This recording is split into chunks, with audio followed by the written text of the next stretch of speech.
seated hip flexor march. This is an exercise to warm up and strengthen the hip flexor muscle, which is located on the front of the hip and which is often a cause of tightness, discomfort, and even lower back pain.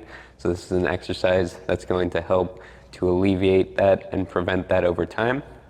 Now, the setup for the exercise, I want something to place my back up against. So here I'm using a plyo box. You could also use a wall or whatever you have available to you. You're trying to scooch your butt back as far as you can. It's always going to be off the surface just a little bit, but still try to close that space down. And then I'm going to have one foot planted with my knee bent and the other knee straight and that foot reaching out long.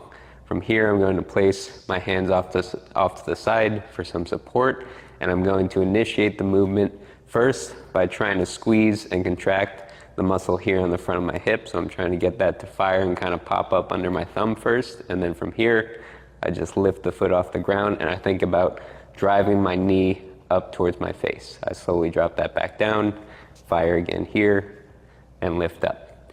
If you're finding that you can't lift the leg up and you want to make the exercise a little bit easier, then you can just straighten that knee a little bit more. So the further the foot is away from your hip, the easier it is to lift up here.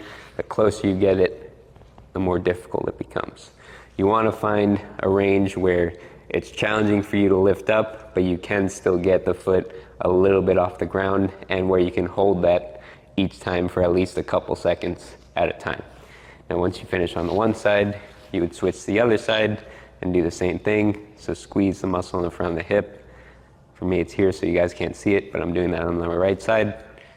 Lift that leg up off the floor and slowly drop back down.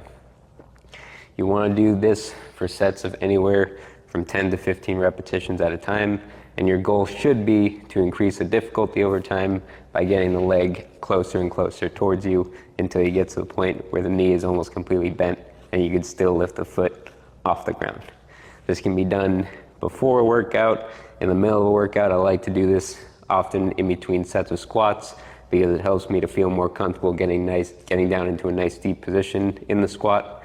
Or it can be done at the end of the workout or even just on its own as something that you work on improving over time. Again, it's going to help improve the strength of the hip flexor, which can help to alleviate and prevent lower back pain, as well as hip pain and hip clicking.